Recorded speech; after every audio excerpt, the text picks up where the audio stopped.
আরে, তোমরা আবার এসেছো?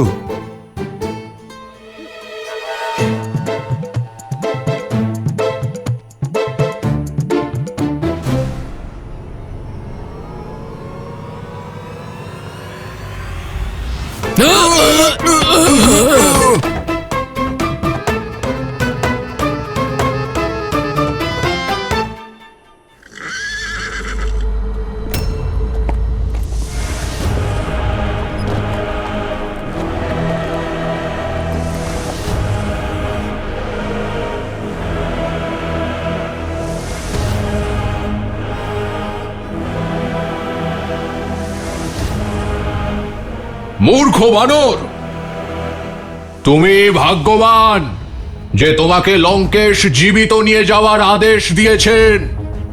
না হলে অশোক বাটিকার সৌন্দর্য নষ্ট করার জন্য আমি প্রহস্ত্রপুত্র জাম্বুবালি তোমার মস্তক ছিন্ন করে দিতাম। কত কথা বলছো তুমি। এবার তো আমার ঘুম পেয়ে যাচ্ছে। এখন কি তুমি শুধু শব্দবাণী চালাবে নাকি যুদ্ধ করবে?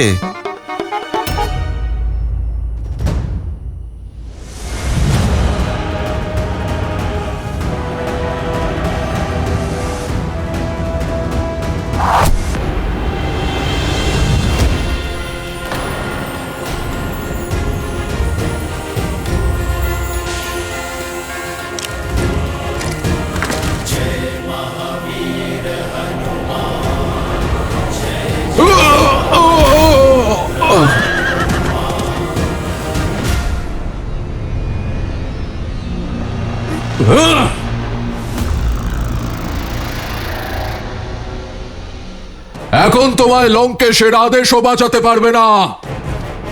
লঙ্কেশ আমার মস্তক ছিন্ন করলেও আজ আমি তোমার মস্তক ছিন্ন করব।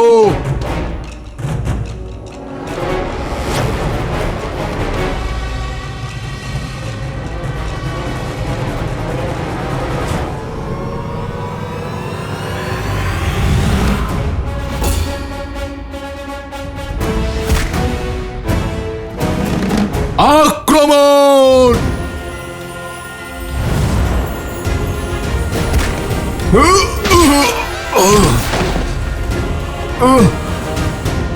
মনে হচ্ছে বুদ্ধির সঙ্গে সঙ্গে দৃষ্টিও ক্ষীণ হয়ে এসেছে লঙ্কেশ্বরের সৈন্যদের।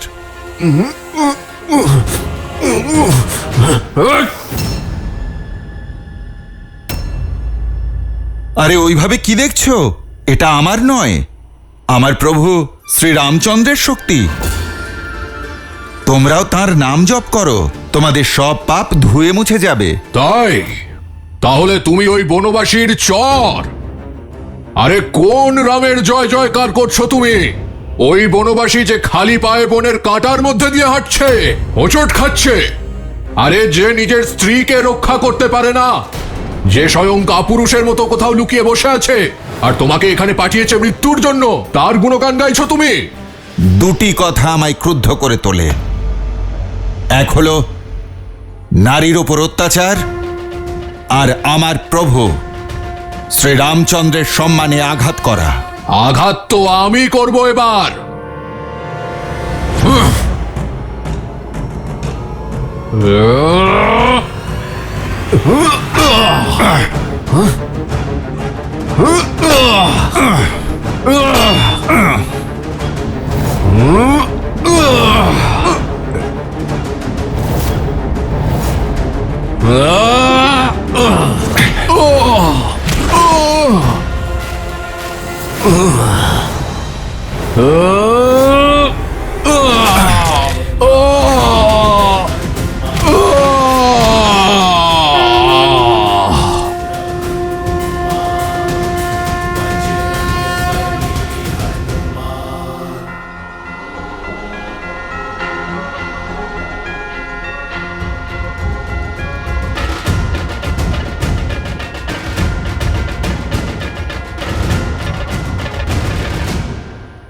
কে ও? আর এখানে কেন এসেছে? তোমাকে ওর সঙ্গে কথা বলতে দেখেছি, আর ও এখানে বিশাল আকৃতি ধারণ করেছিল। বলো, কে ওই মায়াবী বানর? বলো, ওই বানর তোমার সঙ্গে দেখা করতে কেন এখানে এসেছিল? সব সত্যি আমাদের বলো, না হলে। ও সাধারণ বানর, ক্ষুধার্ত ছিল, ফল খেতে এসেছিল। তোমার ওই সাধারণ বানর মন্ত্রী প্রহস্তের বীর পুত্র জাম্বু বলিকে বধ করেছে। জানি না এবার লঙ্কেশ কি করবেন যখন উনি জানবেন যে ওই বানর তোমার সঙ্গে দেখা করার পরেই এই কাণ্ড ঘটিয়েছে। এখন অপেক্ষায় থাকো ওর মৃত্যু সংবাদের।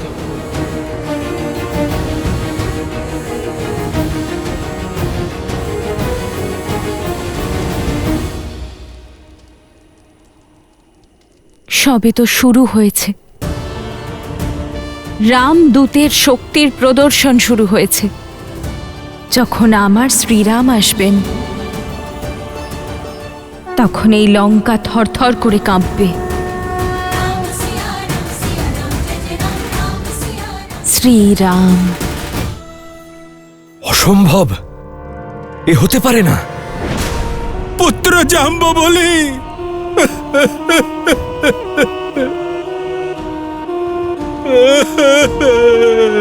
পুত্র।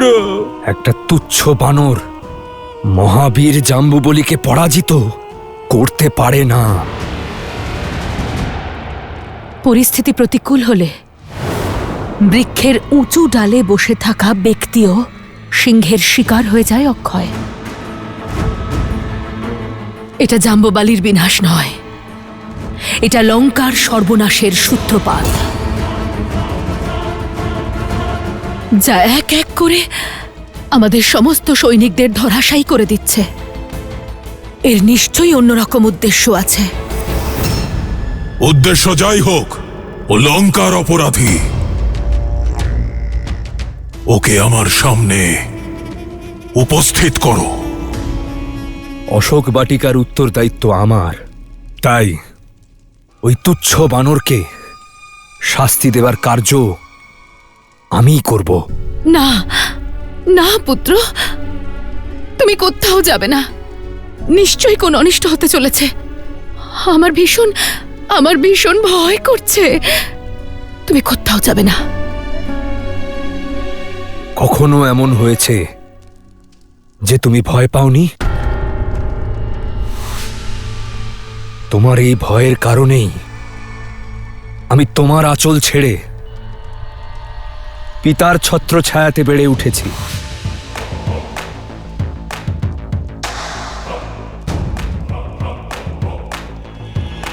পিতা, আমি এক্ষুনি ওই বানরকে আপনার চরণে নিয়ে আসছি। এতে মায়ের সন্দেহ দূর হবে আর আমার ক্ষমতাও প্রদর্শিত হবে। তোমার উপর আমার বিশ্বাস তোমার নামের মতোই অক্ষয়। বয়ম রক্ষামম।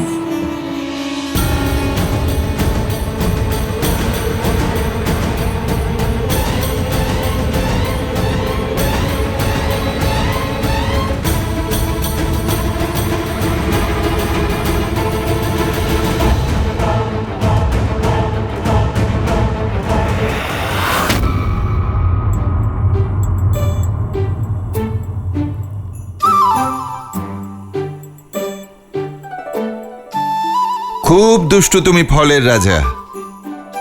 তোমাকে খাবার ইচ্ছায় শৈশব বেলায় আমায় দুঃসাহসী করে তুলেছিল,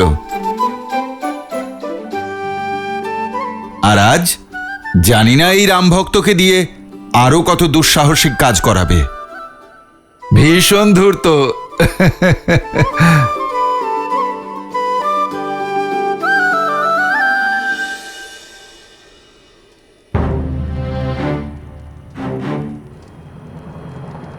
কি হয়েছে ত্রিজটা? সীতা, এক বানর লঙ্কাকে তছনছ করে দিচ্ছে। সে মহাবীর জাম্বুবালিকে মেরে ফেলেছে। কেউ জানে না সে কে। শীঘ্রই তোমার স্বপ্ন সত্যি হতে চলেছে ত্রিজটা। হ্যাঁ, এই দেখো, এটা আমার শ্রীরামের চিহ্ন। আমার হারানো আশা আবার ফিরে এসেছে ত্রিজটা। আর এই বানর অন্য কেউ নয়, আমার শ্রীরামের দূত, আমার পুত্র সম, যে আমার জন্য আমার শ্রীরামের সংবাদ নিয়ে এসেছে। আর হনুমান যা করছে তা আসন্ন বিনাশের পূর্বাভাস মাত্র। আমার শ্রীরাম আসতে চলেছেন ত্রিজটা। সত্যি তোমার রাম আসবেন? আমি খুব আনন্দিত, খুব। কিন্তু তোমার রামদূত মনে হচ্ছে ফিরে যেতে পারবেন না, কারণ তাকে ধরতে রাজকুমার অক্ষয় আসছেন।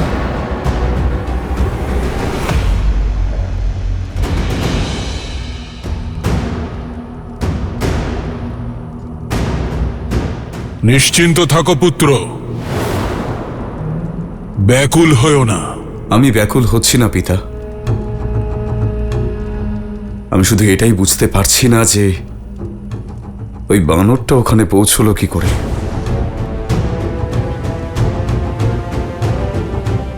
অক্ষয় কুমারের কোনো খবর পাওয়া গেল? ও এখনো ফিরল না কেন? এই তো একটু আগেই সে গিয়েছে। চিন্তিত হও না মন্দোদরী, কিছুক্ষণের মধ্যেই তুমি এক বানরের আর্তচিৎকার শুনতে পাবে। তারপরেই তোমার চিন্তা দূর হয়ে যাবে। অক্ষয় কুমার কোনো সাধারণ যোদ্ধা নয়, ও একাই সমগ্র সৈন্যবাহিনীর সমান। সে ওই উদ্ধত বানরকে নিশ্চয়ই ধরে আনবে।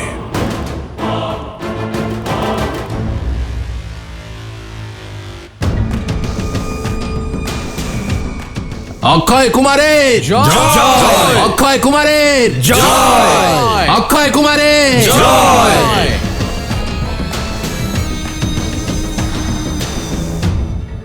ক্ষমা করবেন রাজকুমার, আমরা ওই মায়াবী বানরকে মূর্খ!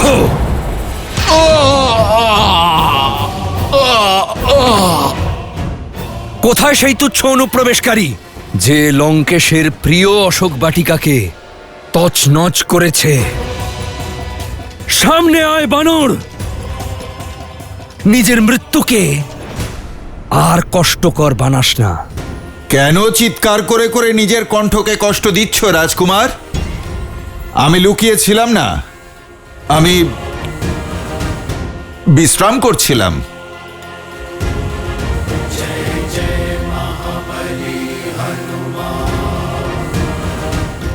আমার ভোজন নিয়ে আসার জন্য এক চটাকেও বধ করেছিল। এ তো সেই দুষ্ট। নিজের মৃত্যুর একটুও ভয় নেই তোর?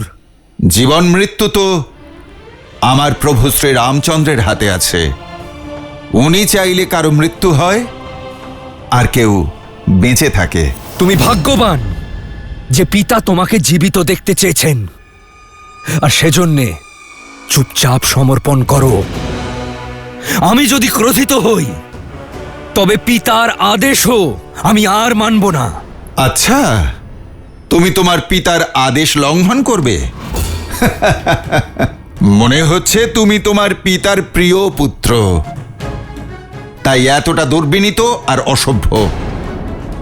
তাহলে ঠিক আছে, চেষ্টা করো, বধ করো আমায়।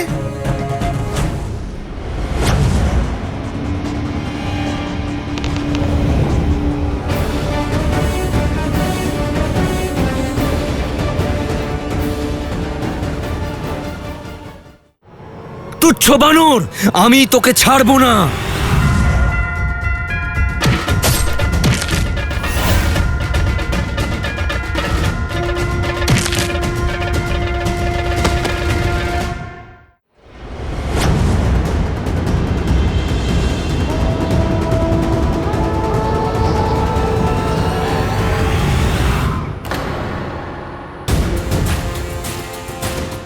মনে হচ্ছে পিতার অতিরিক্ত আদরে তুমি ঠিকমতো ধনুর্বিদ্যা শেখোনি। কেন নিজের বাণকে ব্যর্থ করছো?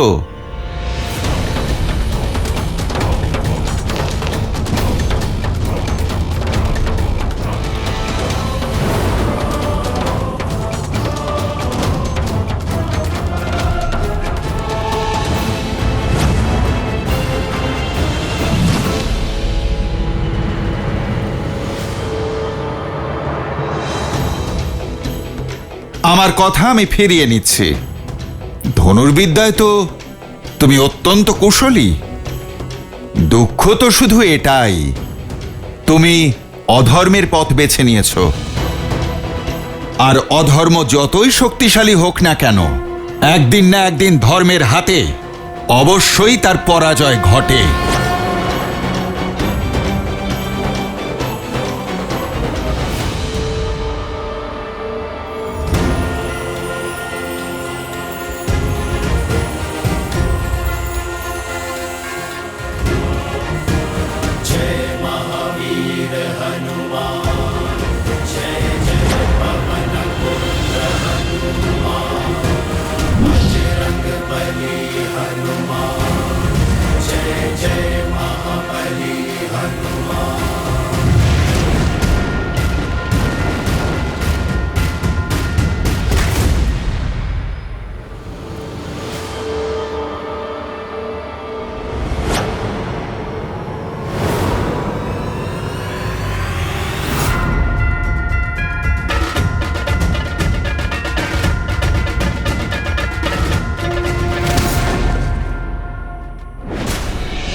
তুচ্ছ বানর, আমি তোকে ছাড়বো না।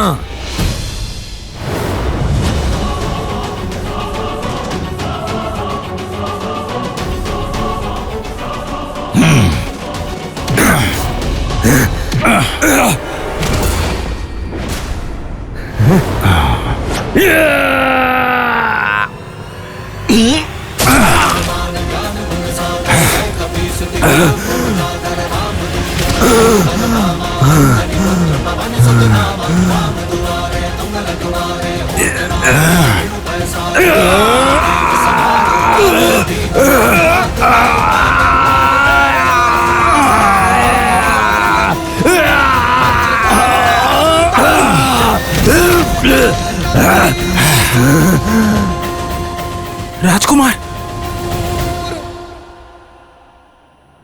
আমার মাতা সীতাকে বাধ্য করেছিল এ। আমার মাতাকে ভয় দেখিয়েছিল, হনুমানের মাতাকে।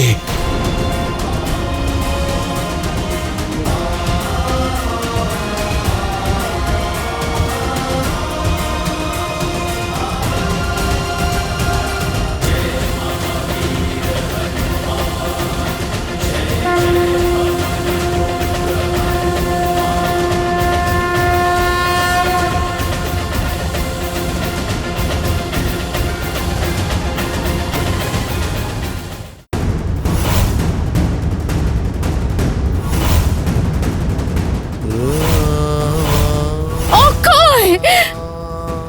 মা, অক্ষয়!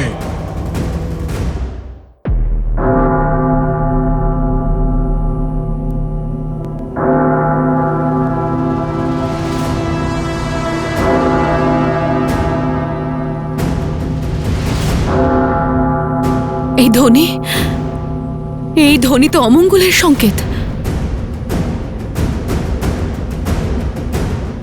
কি এমন হয়েছে দশানন?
মা, মা,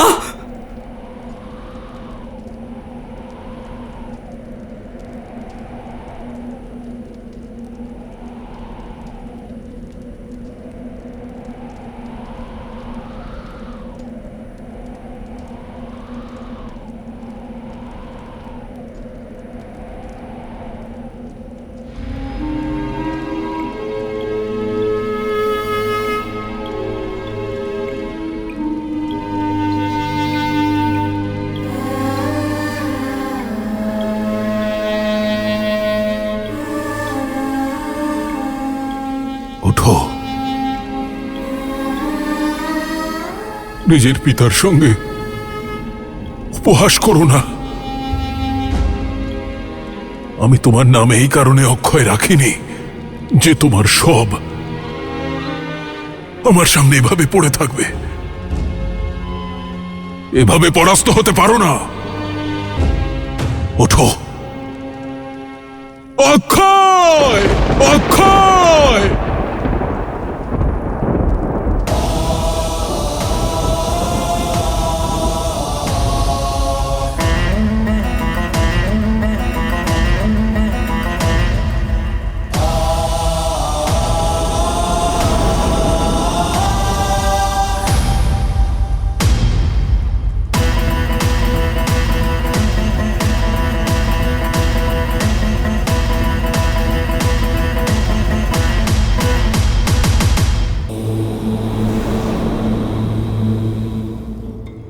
রাবণ তার পাপের পরিণতির জন্য এখন শোক পালন করছে।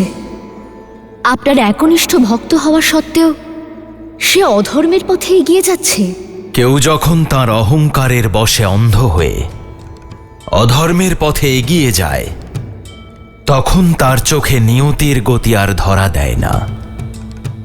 আর তাই নবগ্রহকে নিয়ন্ত্রণে রাখা 10 লোকের প্রভু লঙ্কাপতি রাবণ হনুমানের রূপ ধরে আসা সেই কালকে চিনতে পারেননি। তার ফলস্বরূপ তাঁর অহংকারের বলি হলেন তাঁরই পুত্র অক্ষয় কুমার। কিন্তু রাবণ এখনো তার অহংকার ছাড়তে পারেননি। আর দেবী, এই যে রামভক্ত হনুমানের প্রকোপ সবে শুরু হয়েছে। কিন্তু রাবণের প্রকোপের কি হবে? রাবণও তো মহাবলী। হনুমানকে তার ক্রোধের হাত থেকে কে বাঁচাবে?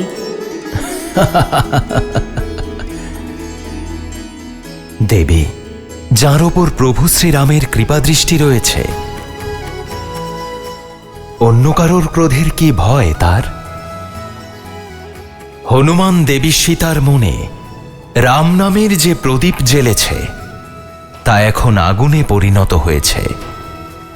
এমন এক আগুন যার তেজে স্বর্ণলঙ্কার অস্তিত্ব ছিন্ন ভিন্ন হয়ে যাবে।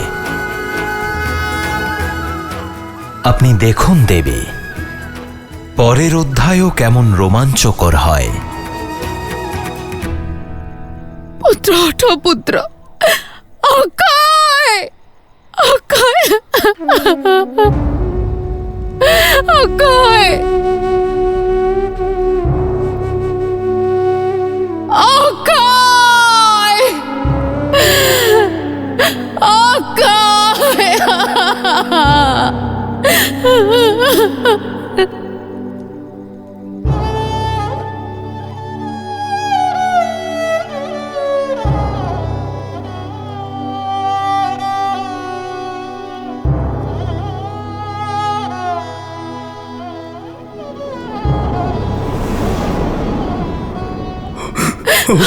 অক্ষয়,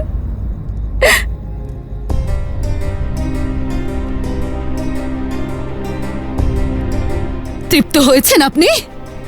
পেয়েছেন তো তৃপ্তি?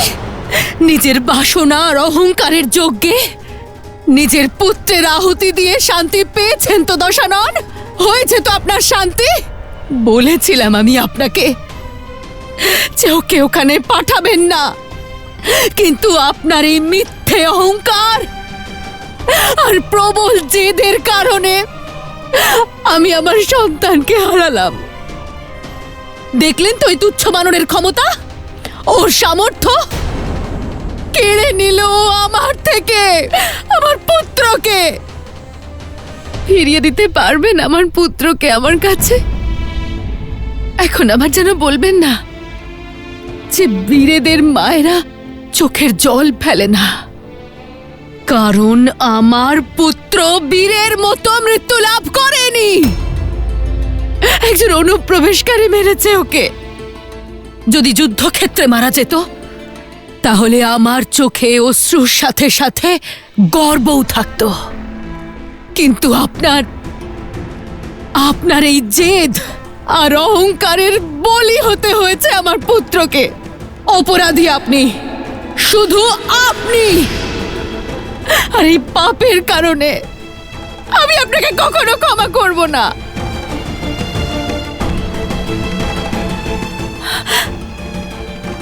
কেন আমরা সবাই আপনার জেদ সহ্য করব? এটা সর্বনাশের আরম্ভ। বুঝিয়েছিলাম আমি আপনাকে বারবার, সাবধান করেছিলাম আমি আপনাকে যে ও কোনো সাধারণ বানর নয়, ও সাধারণ বানর। এই আঘাত রাবণের উপর নয়, রাক্ষসকুলের উপর করা হয়েছে। আর এর প্রত্যুত্তর হবে প্রতিশোধ। প্রতিশোধ? প্রতিশোধ নেবেন আপনি? মেঘনাদ, বোঝাও ওনাকে যে অধর্মের পথে আপনি পা বাড়িয়েছেন তার শেষ শুধুমাত্র সর্বনাশ। এখনো সময় আছে, ফিরিয়ে দিন সীতাকে, না হলে সমগ্র অসুর কুলকে ভস্ম করে দেবেন আপনি। ওনাকে বোঝাও মেঘনাদ, বোঝাও ওনাকে। উনি দশানন মা। ওনার মুখ থেকে বেরোনো প্রত্যেকটা শব্দ সঠিক। প্রহারের উত্তর প্রতিশোধ।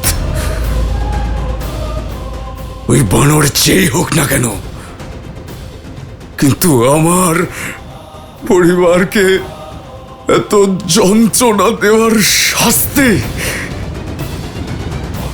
ওকে তো পেতেই হবে।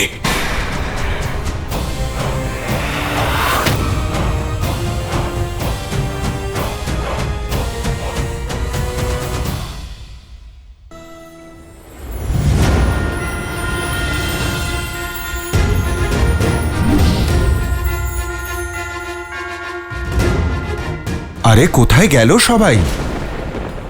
সবাই ভয় পেয়ে পালিয়ে গেল নাকি? আরে তোমরা ফিরে এসো, আমি কথা দিচ্ছি, যদি তোমরা আমায় উত্ত্যক্ত না করো আমি কাউকে কিচ্ছু করব না। আমার মাতার যে অন্ন জল বন্ধ করেছিল তাকে উচিত শাস্তি দিয়েছি, কিন্তু এখনো কাজ বাকি আছে। লঙ্কেশের সঙ্গে সাক্ষাৎকার এখনো বাকি। আর যদি কেউ আমায় ধরতেই না আসে তাহলে আমার উদ্দেশ্য পূরণ হবে কি করে?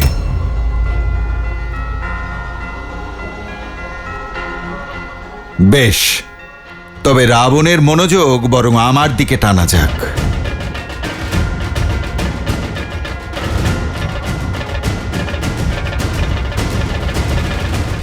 জয় শ্রীরাম।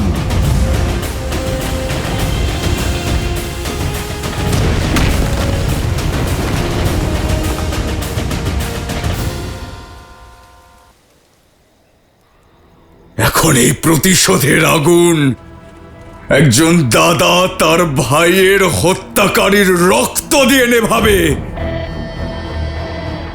আমি আমার এই হাত দিয়ে তার রক্ত ঝরাবো, তা সে কাল বা স্বয়ং মহাকালী হোক না কেন। কালকের সূর্যোদয় সে দেখতে পাবে না। পিতা,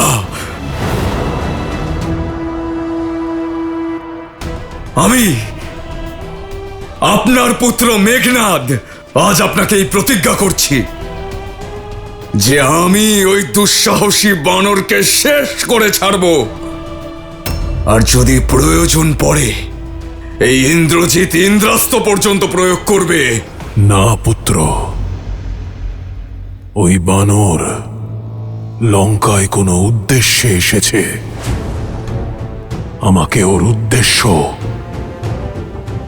ওর সত্য জানতে হবে। আমি ওই বানরকে জীবিত চাই। ঠিক আছে পিতা, আপনি ওর সত্যতা যাচাই করুন, তারপরে ওর শরীর থেকে ওর মস্তক আমি নিজে ছিন্ন করব। আজ সূর্যোদয় হওয়ার আগে ওই বানরের মস্তক আপনার চরণে থাকবে পিতা। আর যদি এমনটা না হয়, তাহলে আমি আমার নিজের মস্তক কেটে আপনার চরণের সামনে রাখব। ইন্দ্রকে পরাজিত করা ইন্দ্রজিতের উপর কিছুমাত্র সন্দেহ নেই আমার। তুমি সমস্ত অস্ত্র আর শক্তির অধিকারী, কিন্তু মনে রেখো, যুদ্ধ বুদ্ধি দিয়ে জয় করতে হয়। তাই তোমার এই বিচলিত মনকে তোমার বুদ্ধির উপর প্রভাব বিস্তার করতে দিও না। যাও, আর ওই উদ্ধত বানরকে জীবিত নিয়ে এসো।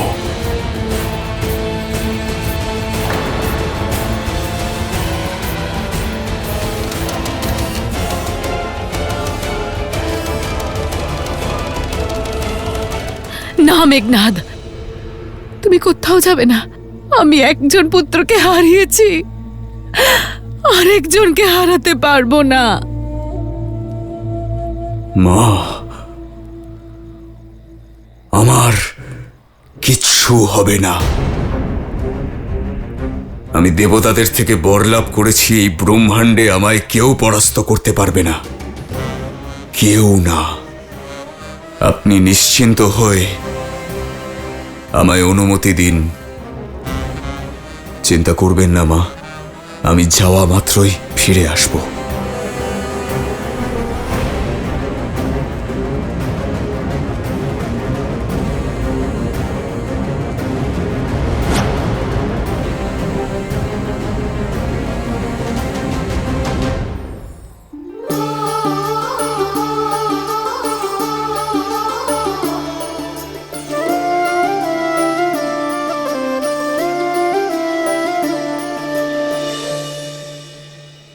সীতা, দুটি সংবাদ এনেছি, শুভ আর অশুভ। বলো, কোন সংবাদ আগে শুনবে তুমি? আজকের দিনটা শুভ, তাই আগে শুভ সংবাদই শোনাও। তোমার ওই রামদূত রাজকুমার অক্ষয়কে হারিয়ে তাকে বধ করেছেন। কি? হনুমান হনুমান ওই পাপীকে বধ করেছে? হনুমানের বীরত্ব লঙ্কেশকে ক্রুদ্ধ করে তুলেছে নিশ্চয়ই। হনুমান ঠিক আছে তো? ওর কোনো ক্ষতি হয়নি তো? আর অক্ষয় কুমারের সঙ্গে যুদ্ধও তো ভয়ঙ্কর হয়েছে। কি জানি লঙ্কেশ এবার কি করবে ত্রিজটা। সেটাই তো অশুভ সংবাদ। স্বয়ং ইন্দ্রজিৎ আসছে ওই বানরকে বধ করতে। সেই ইন্দ্রজিৎ যার অস্ত্রের শক্তি ত্রিদেবকেও শক্তিহীন করতে পারে। সীতা, এই সংবাদ শুনে আমি ভয় পাচ্ছি। হয়তো তোমার আশা আর তোমার ওই রামদূতের বিনাশ ঘটবে। ওই বানর রামের কাছে ফিরে যেতে পারবে না সীতা।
জয় হোক লঙ্কেশের।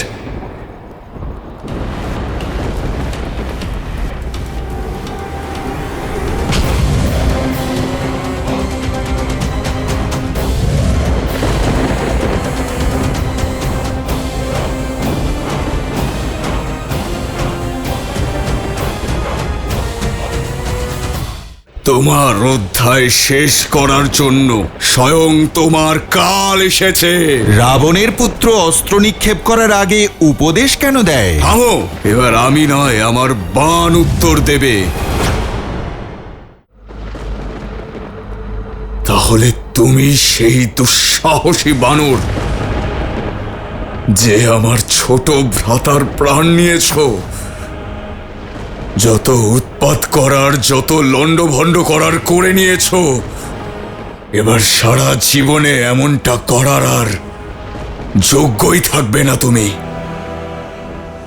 আমি রাবণ পুত্র মেঘনাদ তোমায় বন্দি করে লঙ্কেশের সামনে নিয়ে গিয়ে ফেলবো, যাতে তোমার দ্বারা করা এই জঘন্য অপরাধের শাস্তি পেতে পারো। এখন তুমি তোমার এই দেহ ত্যাগ করার জন্য প্রস্তুত হয়ে নাও। এমনিতে তুমি ভালো স্বপ্নই দেখেছো, কিন্তু এটা সত্যি হবে না। নির্বোধ বানর, হয়তো তুমি এটা জানো না যে তুমি ইন্দ্রজিতের সামনে দাঁড়িয়ে আছো, যে ইন্দ্র সহ সমস্ত দেবতাদের পরাস্ত করেছে। একজন সত্য পিতৃভক্তের শক্তির সম্মুখে তোমার কোনো রকম মায়াবী ছলনা চলবে না বানর। প্রস্তুত হয়ে নাও, আজ তোমার অধ্যায় সমাপ্ত করার জন্য স্বয়ং তোমার কাল এসেছে। বাকচাতুর্য তো পুরো পরিবারের রয়েছে, নাকি কেবল তুমি সর্বগুণ সম্পন্ন? বুঝতে পারছি না, রাবণের পুত্র অস্ত্র নিক্ষেপ করার আগে উপদেশ কেন দেয়? হয়েছে, অনেক হয়েছে। এবার আমি না,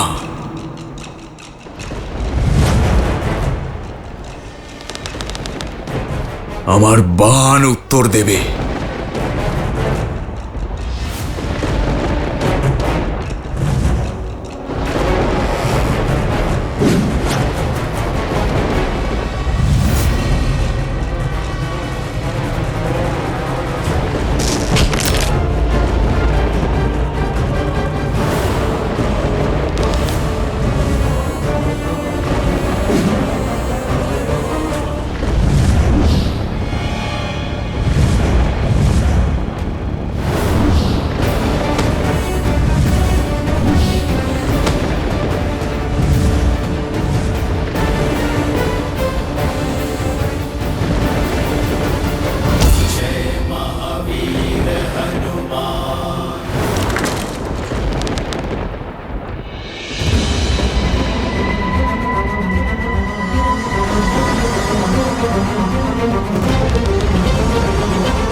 এবার এই অসাধারণ বানরকে ধরার জন্য অস্ত্র অসাধারণ চালাতে হবে, ব্রহ্মাস্ত্র।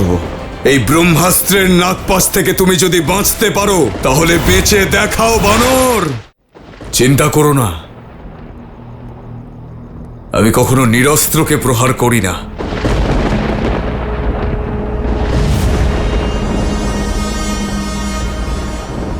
যদি এই তোমার অস্ত্র হয় তাহলে এই যুদ্ধ এতেই হবে।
তোমার এই বিচলিত মনকে তোমার বুদ্ধির ওপর প্রভাব বিস্তার করতে দিও না।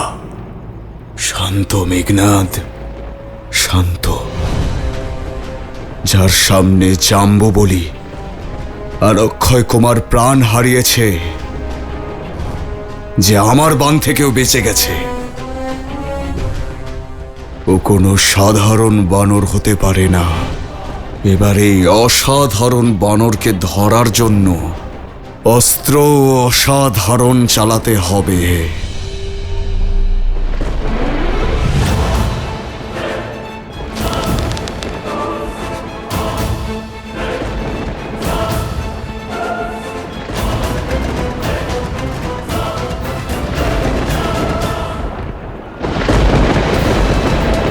ব্রহ্মাস্ত্র।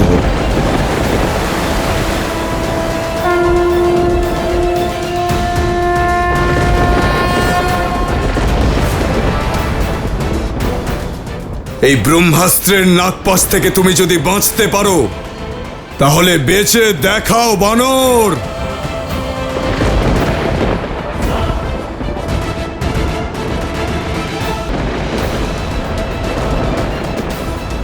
ব্রহ্মাস্ত্র।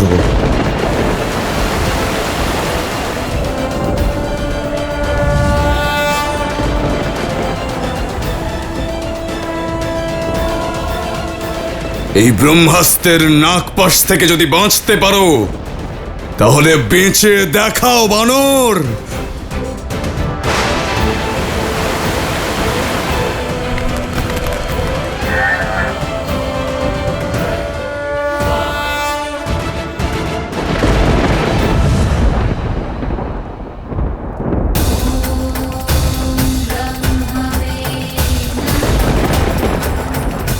ব্রহ্মদেবের আশীর্বাদ আছে আমার উপর, কিন্তু আমি ওনার অস্ত্রের অপমান হতে দিতে পারি না। ব্রহ্মদেব, আমি আপনার শক্তিকে সম্মান জানাই, তাই এই অস্ত্রকে প্রতিহত করব না আমি। তাছাড়া রাবণের সঙ্গে সাক্ষাতের এটাই তো সুযোগ। জয় ব্রহ্মদেব।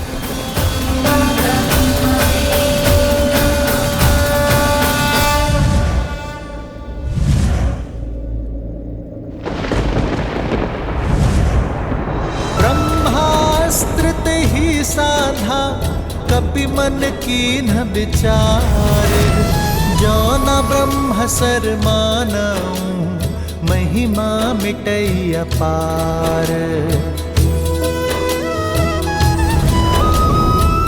ইন্দ্রজিতে জয়! ইন্দ্রজিতে জয়! ইন্দ্রজিতে জয়! ব্রহ্মাস্ত্র প্রয়োগ করার পরেও এই বানরের তো কিছুই হলো না। নিশ্চয়ই এই বানর দেবতাদের থেকে বর প্রাপ্ত। তুমি ভাগ্যবান বানর, যে আমার পিতা তোমায় জীবিত আনতে বলেছেন। এই জন্য কেবল তোমায় বন্দি করছি।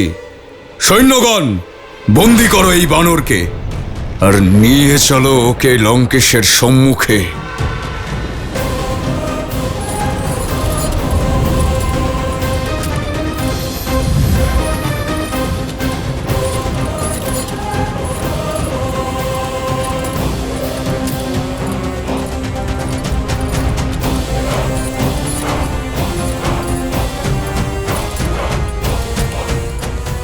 জয় শ্রীরাম।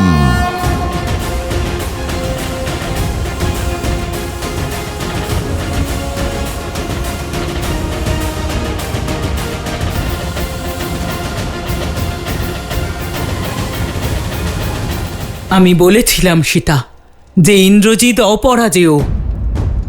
তোমার রামদূতকে বন্দি করে লঙ্কেশের কাছে নিয়ে যাচ্ছে। ক্ষমা করো সীতা, জানি না তোমার রামদূত ফিরে যেতে পারবে কিনা, আর তোমার সংবাদ রামকে দিতে পারবে কিনা। হে মহাদেব, আমার শেষ আশা বৎস হনুমানকে রক্ষা করবেন। হনুমান আমার জন্য এখানে এসেছে। যদি ওর কোনো ক্ষতি হয়, তা আমি সহ্য করতে পারবো না। হনুমান আমাকে খুঁজতে খুঁজতে লঙ্কার এই নরকে এসে পৌঁছেছে ত্রিজটা। আমার কারণেও এখন সংকটে। ওর সহায়তা আমাকে করতেই হবে ত্রিজটা। হনুমান এখন যে সংকটে আছে, তুমিও সেই সংকটে আছো সীতা। নিজেকে দোষ দেওয়া বন্ধ করো আর ওই হনুমানের কথা ভুলে যাও।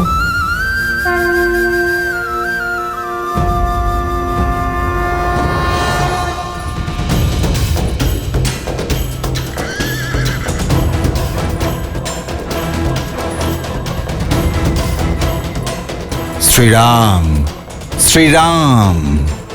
ইন্দ্রজিতে জয়, ইন্দ্রজিতে জয়, ইন্দ্রজিতে জয়, ইন্দ্রজিতে জয়। তাহলে এই হলো সেই বানর যে সমস্ত বাটিকা নষ্ট করেছে। আমাদের বাগিচার ফল চুরি করার জন্য আমাদের সৈনিক বন্ধু আর রাজকুমারকে বধ করেছো না? হ্যাঁ, নাও এই ফলটা নাও, তুমি এরই যোগ্য। নাও নাও।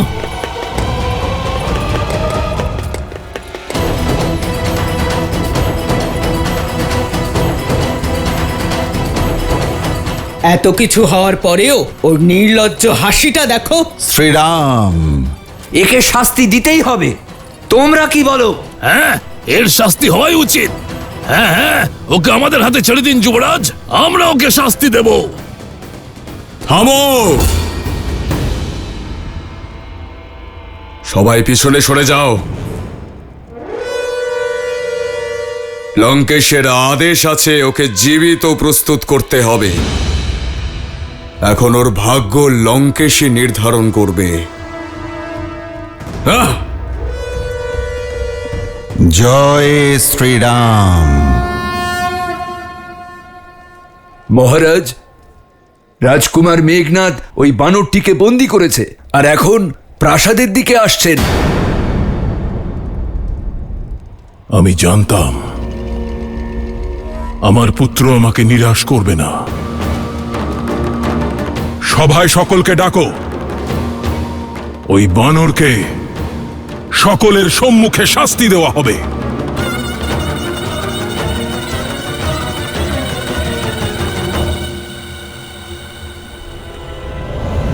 ইন্দ্রজিতে জয়, ইন্দ্রজিতে জয়, ইন্দ্রজিতে জয়, ইন্দ্রজিতে জয়, ইন্দ্রজিতে ইন্দ্রজিতে জয়।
মৃত্যু তো নিজের ভাগ্যে তুমি লিখে ফেলেছ বানর, কিন্তু আমি জানতে চাই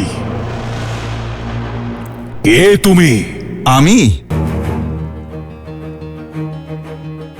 দেখতেই তো পাচ্ছ, আমি তো এক সাধারণ বানর। ক্ষুধার্ত ছিলাম, মনের আনন্দে বাটিকার ফল খাচ্ছিলাম, আর এরা আমাকে ধরে এখানে আনলো। ক্ষুধার্ত বানর? ক্ষুধার্ত বানর নও তুমি। লঙ্কায় বিনা অনুমতিতে প্রবেশ করা অনুপ্রবেশকারী তুমি। অন্য কারোর সম্পত্তিকে নষ্ট করা এক চোর তুমি। আমার বীর পুত্র অক্ষয় কুমারকে নির্দয়ভাবে হত্যা করা হত্যাকারী তুমি। তাই নাকি? তাহলে তো আমি সম্মান পাওয়ার যোগ্য। এভাবে বন্দি কেন করেছো আমায়? আমি লঙ্কায় বিনা অনুমতিতে এলে আমি অনুপ্রবেশকারী, আর তুমি রূপ বদল করে পঞ্চবটিতে গেলে তুমি ত্রিভুবনের রাজা।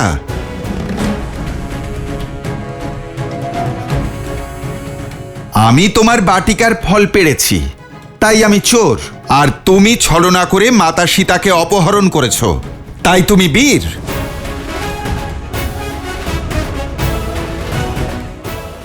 আমি আত্মরক্ষার জন্য তোমার পুত্রকে হত্যা করেছি, তাই আমি হত্যাকারী। আর তুমি আর মাতা সীতাকে রক্ষা করার জন্য আসা জটায়ুকে হত্যা করে তুমি হলে যোদ্ধা।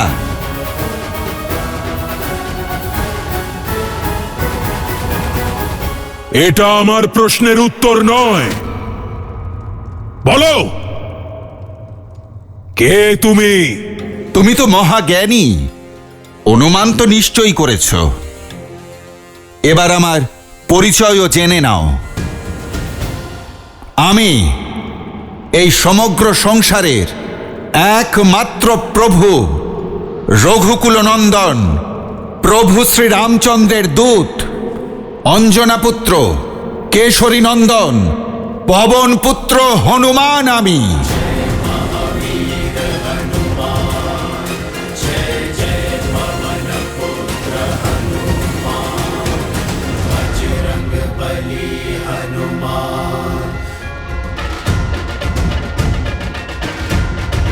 জয় শ্রী রাম।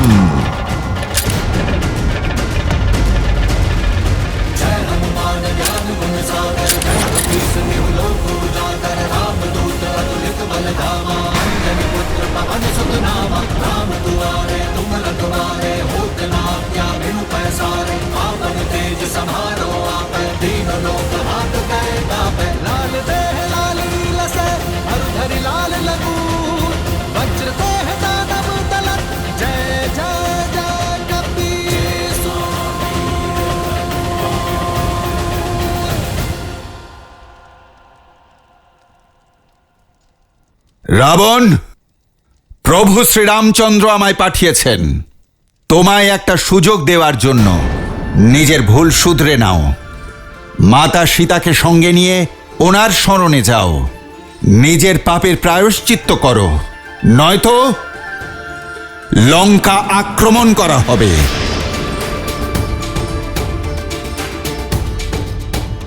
লঙ্কাও ছিনিয়ে নেওয়া হবে, আর তোমার প্রাণও। রাম, যাকে অযোধ্যা থেকে তাড়িয়ে দেওয়া হয়েছে, সে লঙ্কায় আসবে? যে নিজের স্ত্রীকে আমার হাতে হরণ হওয়া থেকে বাঁচাতে পারেনি, সে আমার প্রাণ হরণ করবে? দশানন, যে সহস্র বীরকে সংহার করেছে, তার সম্মুখে কে তোমাদের ওই রাম?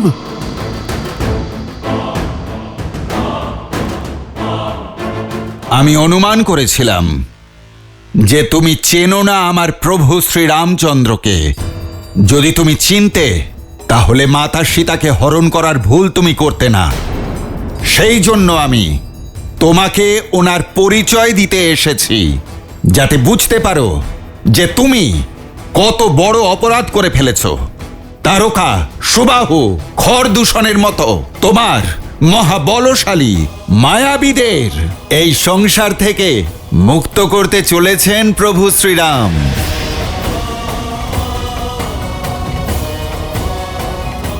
যে বানররাজ বালি 6 মাস তোমায় নিজের বগলে চেপে রেখেছিলেন, সেই বালিকে এক বাণেই পরলোকে পাঠিয়ে দিয়েছিলেন আমার প্রভু শ্রীরাম।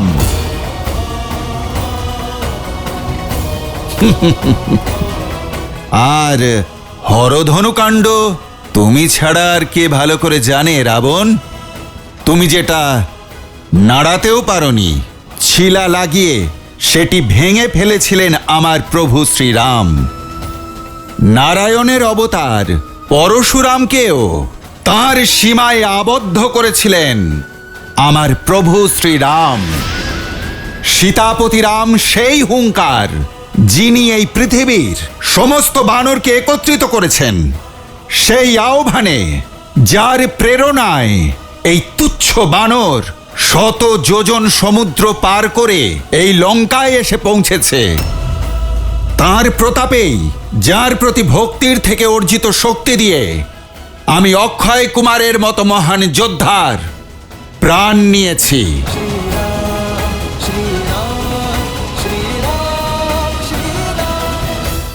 নিয়ে যাও এই মরকটকে আর আগুন ধরিয়ে দাও ওর লেজে। যদি বেঁচে যায় তাহলে জীবিত ছেড়ে দিও, যাতে রামের কাছে রাবণের সংবাদ পৌঁছে দিতে পারে। জ্ঞানী ব্যক্তি মেঘ দেখলেই বর্ষার আগমনের কথা বুঝতে পারে রাবণ। ভাবো, যখন তার এই তুচ্ছ সেবক সবকিছু এমন তছনছ করে দিতে পারে, তাহলে যখন স্বয়ং প্রভু শ্রীরাম আসবেন তখন কেমন ধ্বংসলীলা শুরু হবে। যখন শেষ নাগের হুঙ্কারে ভ্রাতা লক্ষণ নিজের শক্তিশালী বাণ দিয়ে প্রহার করবেন, তখন তোমার আর ইন্দ্রজিতের কি পরিণাম হবে? প্রভু শ্রীরাম বানররাজ সুগ্রীবের সাথে মিত্রতা স্থাপন করেছেন। তার শক্তি অপার। মহাদেবের তপস্যা থেকে অর্জিত শক্তিকে তুমি কলঙ্কিত করো না। রাবণ, এখনো সময় আছে, নিজের শক্তির অহংকার ত্যাগ করো। প্রভু শ্রীরামচন্দ্রের ভক্ত হয়ে যাও দশানন। ফিরিয়ে দাও আমার মাতা সীতাকে আর ক্ষমা চেয়ে নাও। তাতে যেমন তোমার জীবন বাঁচবে, তেমন সম্মানও বাঁচবে, আর বেঁচে যাবে তোমার বাকি সন্তানেরাও। বন্ধ করো এই রামের গুণগান, জিভ কেটে দাও ওর। ওকে উদাহরণ করে তোলো, যাতে সংসার এটা স্মরণে রাখে যে রাবণের সম্মুখে ওই বনবাসীর গুণগান করলে কি শাস্তি পেতে হয়। দাঁড়ান মহারাজ,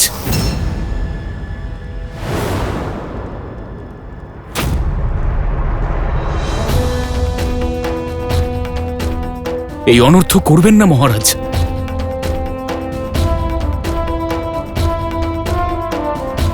মহারাজ, এ তো কেবল একজন দূত। একজন দূতের নিজস্ব কোনো মত থাকে না। সে তো কেবল নিজের প্রভুর বার্তা বহন করে। অন্য কারোর জন্য আপনি এর হত্যা করতে পারেন না। এই কারণে দূতকে শাস্তি দেওয়া ধর্ম আর নীতি দুয়েরই বিরুদ্ধ। কাকা বিভীষণ, আপনি কি লঙ্কার পক্ষে রয়েছেন নাকি লঙ্কার শত্রুর পক্ষে? দূত কেবলমাত্র বার্তা পাঠায়, হত্যা করে না। এই বানর আমার ভ্রাতা অক্ষয় কুমারকে হত্যা করেছে। আপনার নিজের ভাতৃপুত্রকে নির্মমভাবে হত্যা করেছে এই বানর।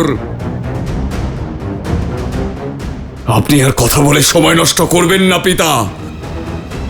রামের কাছে টুকরো টুকরো হয়ে যাবে এই রামদূত। আমি দূতের সীমার মধ্যেই রয়েছি, তাই এখনো মৌন আছি। যদি রামদূত হয়ে না এসে মাতা সীতার পুত্র হয়ে আসতাম, তাহলে কখন আমি তোমার কাল হয়ে উঠতাম। পুরো লঙ্কা, পুরো রাক্ষসকুলকে আমি ভস্ম করে দিতাম। না সংবাদ, না যুদ্ধ, না রাজনীতি, এক মুহূর্তে ন্যায় করে দিতাম। মৌন হও বানর!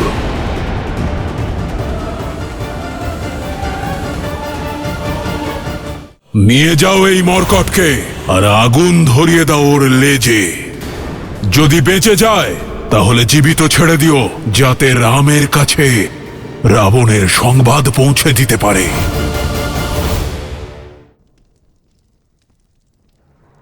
না ভ্রাতা, ক্রোধের বশে বিবেকহীন হবেন না। একে এখান থেকে সুরক্ষিতভাবে যেতে দিন। আপনি যদি আমার কথা না শুনতে চান, নিজের মন্ত্রীদের কথা শুনুন। নীতি কিংবা শাস্ত্র কেউ এই আজ্ঞা দেয় না।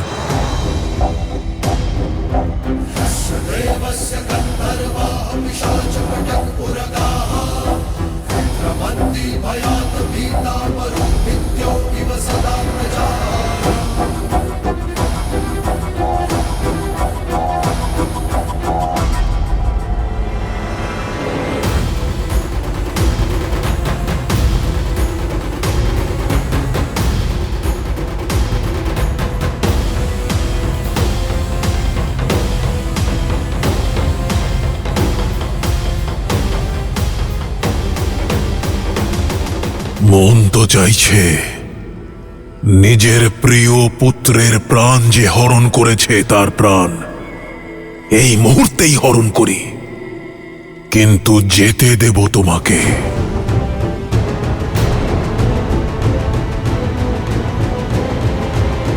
এই কারণে নয় যে বিভীষণের কথায় যুক্তি আছে, বরং এই কারণে যে আমি চাই তুমি ওই রামের কাছে যাও আর তাকে বলো যে ও কার বিরুদ্ধে মাথা তুলছে।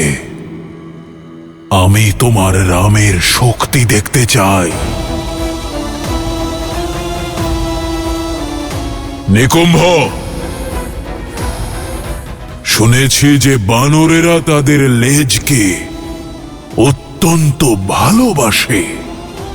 তাদের আত্মসম্মান হলো তাদের লেজ, কিন্তু বানর লঙ্কায় সম্মান লাভের অধিকার কেবল লঙ্কেশের আছে। নিয়ে যাও এই মরকটকে লঙ্কার মধ্যস্থলে আর সকল প্রজাদের সম্মুখে আগুন ধরিয়ে দাও এর লেজে।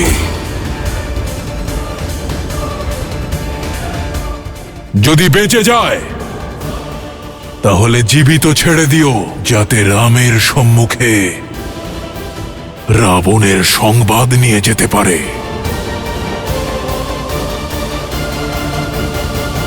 শুধু সুযোগই নয়, আশাও তুমি হারিয়ে ফেললে রাবণ। এবার প্রস্তুত থেকো, আমার প্রভু শ্রী রামচন্দ্র আসছেন।